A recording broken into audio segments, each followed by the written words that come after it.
This is a quick review of Period 7. So, Period 7 spanned from the 1890s through World War II, and its main focus was modernization and industrialization.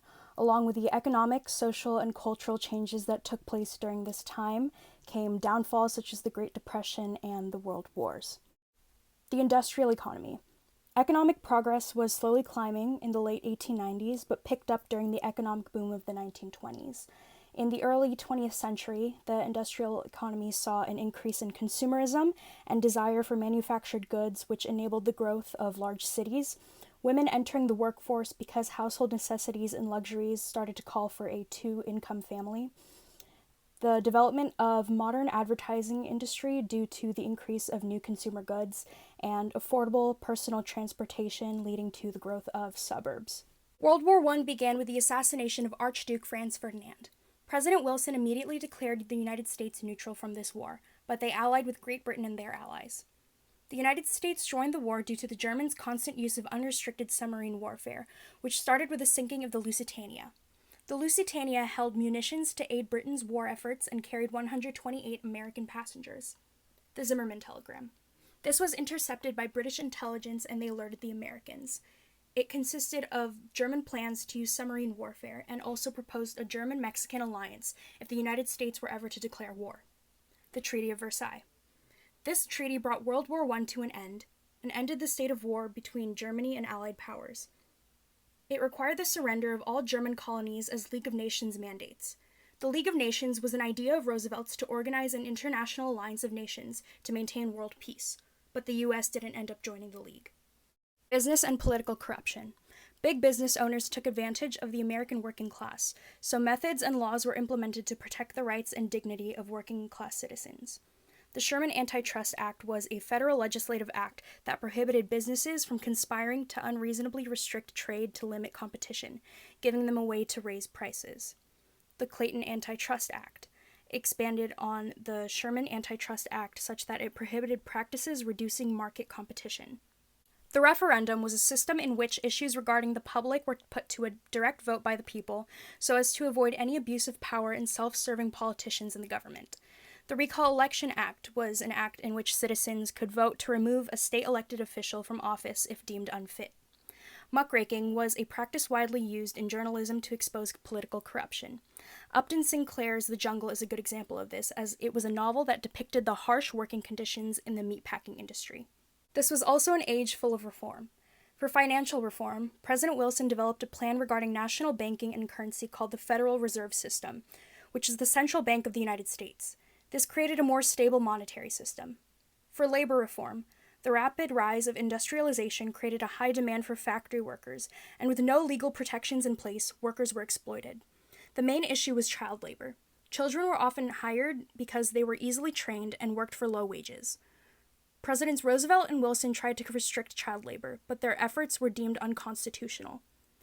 Throughout the early 1920s, the public became more aware of the issue and were appalled by it, so the number of child laborers decreased.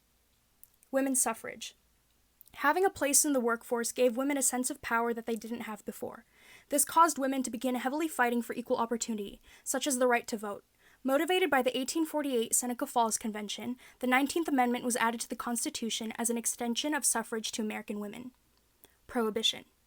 Heavily influenced by the temperance movement, which opposed the consumption of alcohol, the 18th Amendment was implemented into the Constitution. The 18th Amendment prohibited the manufacturing, distribution, and consumption of alcohol. This was short-lived because crime rates from illegal distribution of alcohol spiked. It was eventually repealed by the 21st Amendment in 1933. The Harlem Renaissance was a time period in which African American arts and culture thrived. There was cultural development in mainstream American pop culture through the popularization of jazz, which was an emblem of this era as it represented free-spiritedness, and in literature through poetry. There was also a cultural shift that occurred. There was the beginning of the rejection of inferior self-image and subservient attitudes instilled in the 19th century African American culture. In 1909, we see the upbringing of the National Association for the Advancement of Colored People, which was aimed at achieving equal rights. For immigration, there was a prominent fear of foreigners which led to anti-immigration sentiments and ethnic conflict. Post-World War I saw an influx of immigrants into America. Immigrants from Russia and Italy were heavily discriminated against and viewed as dangerous. The Emergency Quota Act of 1921 and Immigration Act of 1924 limited the number of immigrants permitted in the U.S. annually.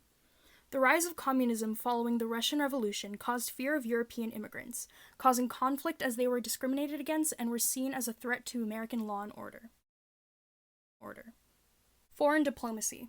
American leaders feared that if they didn't gain territory, they would be a weak global power. The United States stayed out of European affairs, and rightfully so, as they lacked military strength. However, the country was growing and they had to decide which foreign policy to adopt: imperialism or isolationism. Imperialism was a foreign policy of forcefully extending authority over other nations, either through territorial gain or through economic or political dominance. Isolationism is a foreign policy of non-interaction with other nations by avoiding the formation of alliances and other economic and political relationships. The Spanish-American War. America abandoned their isolationist ideals when they got involved with Spanish-Cuban relations until they went to war with Spain. Cuba was in a state of rebellion against the Spanish colonial government. President McKinley sent a warship called the Maine to promote American interest in the region, but the Maine ended up exploding in Havana Harbor. America blamed Spain, and this marked the beginning of the Spanish-American War. The U.S. drove Spain out of Cuba and sent a fleet to the Spanish-controlled Philippines, driving out the Spanish in the process. The Treaty of Paris. Spain granted Cuba independence and ceded the Philippines, Puerto Rico, and Guam to the U.S. The war effectively ended Spanish colonial rule in the Americas, and the U.S. emerged from the war as an imperial power. Going into the late 1920s into the 1930s, we see the Great Depression, which was an economic crisis caused by the stock market crash. FDR was heavily involved in depression relief. His economic policy was relief, recovery, and reform. We see the Civilian Conservation Corps, which employed young men on projects designed to improve the environment. Banking regulation, which placed poorly managed banks under the control of the Treasury Department and granted government licenses to those solvent. The Federal Deposit Insurance Corporation. This insured bank deposits by the federal government, thus restoring Americans' confidence in the banking system. World War II. In the 1930s, Japan and Germany set out for their own respective campaigns for world dominion, and the Allies attempted to appease them so as to avoid another war. War in Europe began with German invasion in Poland, and the United States eventually joined after the Japanese attack on Pearl Harbor. After the Axis powers were defeated, the United States ended war in Asia by dropping bombs in Japan, acting as a segue into the Cold War nuclear age. Advancements seen during World War II was the rise of Japanese imperialism. The Japanese Empire attempted to conquer much of Asia, causing allies to impose devastating economic sanctions. Isolationism and appeasement. Allied nations wanted to avoid another war, thus allowing aggression to go unchecked. The rise of Hitler, a militant German leader who wanted to restore German national pride. He did so through means of tyranny and dictatorship. There was also an increase in federal power. The authority needed to fund and coordinate efforts required federal expansion. The Cold War. The United States and the Soviet Union emerged from the war as two feuding powers. There were more job opportunities for women and minorities since men of war age were gone. And the end of the Great Depression, because wartime production stimulated the economy.